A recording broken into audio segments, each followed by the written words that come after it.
भारत में सदियों पूर्व एक ग्रंथ का रचना किया गया, जिस ग्रंथ का नाम है ऋग्वेद।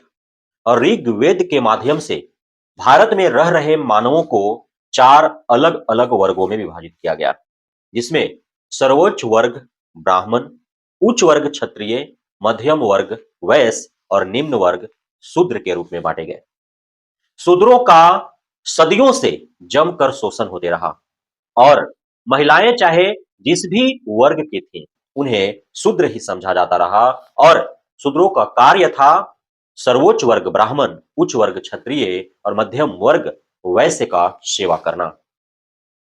शूद्रों को हमेशा पैर के नीचे रखा गया, उन्हें तलवे से दबा कर रखा गया और पशु से भी कमतर आंकते हुए उन्हें पशुओं से भी निम्न मान सम्मान दिया गया।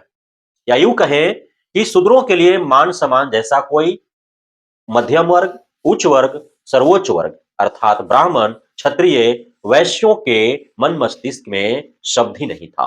उनके डिक्शनरी में शूद्रों के लिए मान सम्मान, महिलाओं के लिए मान सम्मान जैसा कोई शब्द ही नहीं था। वहीं जब भारत 15 अगस्त 1947 को आजाद होता है, तो उसके साथ ही एक और ग्रंथ की रचना होती है। जो मैंने ऋग्वेद का चर्चा किया, वह धर्म ग्रंथ था और जो आजादी के समय एक ग्रंथ का रचना हुआ, वह राष्ट्र ग्रंथ है। और उस राष्ट्र ग्रंथ को 26 जनवरी 1950 को देश भर में लागू कर दिया गया, अर्थात संविधान की रचना की गई। संविधान के माध्यम से भी भारतीय मानवों को 4 वर्गों में बांटा गया। एक सामान्य वर्ग, दूसरा ओबीसी वर्ग, तीसरा एससी वर्ग और चौथा एसटी वर्ग। लेकिन जो ऋग्वेद के माध्यम से मानवों को अलग-अलग 4 भागों में बांटा गया, उसमें और जो संविधान के माध्यम से भारतीय मानवों को 4 अलग-अलग भागों में बांटा गया, उसमें आकाश जमीन का फर्क देखा गया।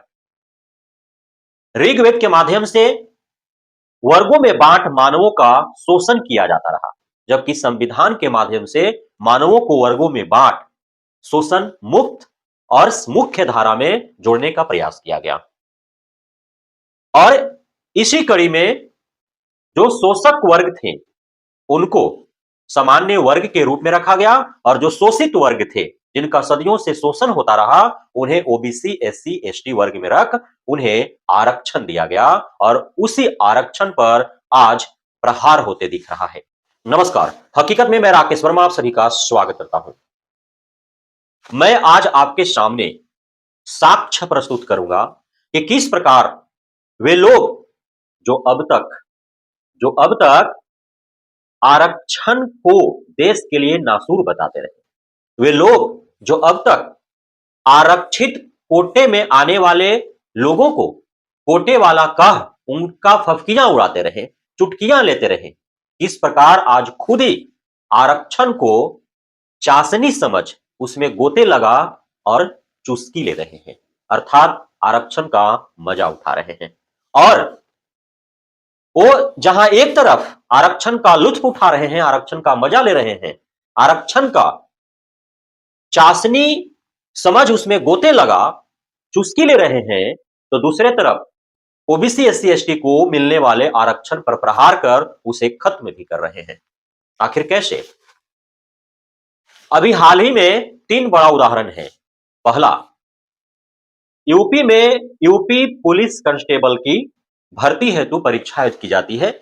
10 अलग-अलग पालियों में परीक्षा ली जाती है। तो लाजमी सी बात है कि जब 10 अलग-अलग पालियों में परीक्षा आयोजित की गई है, तो नॉर्मलाइजेशन की प्रक्रिया अपनाई जाएगी और उसके बाद उनका परिणाम दिया जाएगा।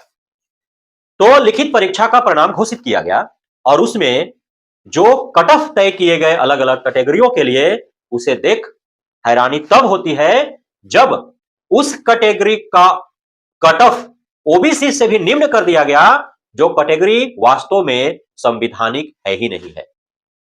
संविधान में जाति आधारित आरक्षण दिया गया इस वजह से कि सदियों तक जाति के नाम पर ही शोषण होते रहा है और उनको मुख्य धारा में लाने के लिए उस समाज विहीन लोगों को समाज के मुख्य धारा से जोड़ने के लिए आरक्षण का प्रावधान किया गया बाबा साहेब भीमराव अंबेडकर द्वारा भारतीय संविधान के तहत। लेकिन जब भारत में एनडीए का सरकार आता है, जब भाजपा का सरकार आता है, तो बहुत ही शालीनता से एक अन्य कैटेगरी बना दी जाती है, ईडब्ल्यूएस, अर्थात आर्थिक रूप से कमजोर वर्ग, और उन्हें 10% का आरक्षण दे दिया जाता है। ईडब्ल्यूएस अर्थात आर्थिक रूप से कमजोर वर्ग, जिसमें न ओबीसी आते हैं, न एससी आते हैं, न एसटी आते हैं, उसमें कौन आते हैं? सामान्य वर्ग जिन्हें कहा जाता है। सामान्य वर्ग के लोग ही खुद को आर्थिक रूप से कमजोर बता करके और ईडब्ल्यूएस में सम्मिलित होते हैं और 10% आरक्षण ले लेते हैं। अब बताइए कि यूपी पुलिस कांस्टेबल का जो भर्ती हेतु परीक्षा आयोजित हुआ और उस लिखित परीक्षा का परिणाम घोषित हुआ, उसके लिए जो कट ऑफ जारी किया गया, उसमें जिस कैटेगरी को 10% आरक्षण दिया गया है, उसका कट ऑफ लो चला जाता है, और जिस कैटेगरी को 27% का आरक्षण है, उसका कट ऑफ हाई चला जाता है, और 1-2 अंकों का फासला नहीं रहता है। जहां ओबीसी का कट ऑफ पुरुष वर्ग का 198 और महिला वर्ग का 189 है, वहीं ईडब्ल्यूएस में पुरुष वर्ग का कट ऑफ ओबीसी के पुरुष और महिला दोनों से कम है। कितना है? 187। अब बताइए आखिर कौन सा खेल खेला जा रहा है? तो सीधी सी बात है कि ईडब्ल्यूएस में जब सामान्य वर्ग के ही लोग आते हैं, तो ईडब्ल्यूएस के जरिए ओबीसी से भी अत्यधिक प्रेफरेंस सामान्य वर्ग को दिया जा रहा है, और ओबीसी से भी कम कट ऑफ सामान्य वर्ग के लिए जारी किया जा रहा है। अब दूसरा उदाहरण समझिए। दूसरा उदाहरण यह है कि अभी हाल ही में 113 रिक्तियों पर वैकेंसी आया है अलग अलग विभिन्न पदों के लिए, और यह वैकेंसी है government of India ministry of defence के तहत। इसमें परिचारिका का है, कपड़ा धोने वाला का है, झाड़ू मारने वाला का है, अकाउंटेंट का है, स्टेनोग्राफर का है, इस प्रकार से टाइपिस्ट का है, अलग अलग प्रकार के जो है पद हैं, और उन पदों पर 113 रिक्तियां दी गई है। अब कुल 113 रिक्ति में से आप यह जान करके हैरान हो जाएंगे कि उस कैटेगरी को जिसके लिए मात्र 10% का आरक्षण है, उसे, और उस भी कैटेगरी को जिसके लिए 27% का आरक्षण है, दोनों के लिए एक समान पद वितरित किए गए हैं। ईडब्ल्यूएस को भी 44 पद दिया गया है और ओबीसी को भी 44 पद दिया गया है। अब बताइए कि ये जो government of India ministry of defence के तहत ये जो अलग अलग पदों के लिए 113 वैकेंसी दी गई है, उसमें ईडब्ल्यूएस ओबीसी दोनों को 44-44 पद बांट दिए गए। इसमें कौन से आरक्षण नियम का पालन किया गया भाई? कि जिसको 10% आरक्षण है उसको भी 44 पद, और जिसको 27% आरक्षण है उसको भी 44 पद। कैसे? जबकि 113 का 10% कितना होता है? 113 का 27% कितना होता है? तो उसी अनुरूप पद होने चाहिए थे, लेकिन दोनों को एक समान पद वितरित कर दिया गया। यह दूसरा उदाहरण था। तीसरा उदाहरण आप समझिए। अभी एम्स में एक ग्रुप बी और सी के लिए वैकेंसी दी गई है। अब जब वैकेंसी दी गई है तो उसके लिए उनको शुल्क चाहिए भाई, परीक्षा शुल्क के नाम पर ले या जिस भी शुल्क के नाम पर ले, और शुल्क भी इतना कि सुन करके आप ही दंग रह जाएंगे। जनरल और ओबीसी को उसमें शुल्क कितना देना है? आप ऑनलाइन आवेदन करेंगे, आप एम्स में ग्रुप बी और सी का जो वैकेंसी है उसमें 3000 रुपया। कितना? 3000 रुपया। और जनरल को भी उतना ही देना है। जनरल मतलब अनारक्षित जो है, अनारक्षित को भी उतना ही देना है, और ओबीसी को भी उतना ही देना है। और सामान्य वर्ग वह जो यह बता करके ईडब्ल्यूएस में शामिल हो जाता है कि उसका जो है आय कम है, वह आर्थिक रूप से कमजोर है, और उसको कितना देना होता है? चूंकि वह आर्थिक रूप से कमजोर है, बेचारा गरीब है, इसलिए उसको कितना देना होता है? 2400 रुपया। अब बताओ यहां पे भी कैसे छला गया ओबीसी को, कि ओबीसी को 3000 रुपया देना है और ईडब्ल्यूएस को महज 2400 रुपया देना है। जबकि ओबीसी और ईडब्ल्यूएस की यदि बात करें तो ओबीसी में लाभ किनको मिलता है? जो नॉन क्रीमी लेयर में आते हैं, और नॉन क्रीमी लेयर के लिए और ईडब्ल्यूएस के लिए दोनों का जो इनकम लिमिट है वह समान है। सालाना 8 लाख रुपए या उससे कम होना चाहिए, तभी आप सामान्य वर्ग के हैं तो ईडब्ल्यूएस के अंदर आएंगे, और ओबीसी है तो ओबीसी एनसीएल के अंदर आएंगे और आप उसका लाभ ले पाएंगे। अब बताइए कि एक सामान्य वर्ग का व्यक्ति 8 लाख रुपया सालाना कमा करके ईडब्ल्यूएस में जाता है और वह गरीब हो जाता है, इतना गरीब कि उसे 2400 रुपया देना है। और ओबीसी एनसीएल जो 8 लाख रुपया वो भी कमाता है, उसका ही परिवार का 8 लाख रुपया है, और वह ईडब्ल्यूएस वाला से अमीर हो जाता है, इसलिए ईडब्ल्यूएस वाला से 600 रुपया अधिक उससे वसूला जाता है और 3000 रुपया उसको देना पड़ता है।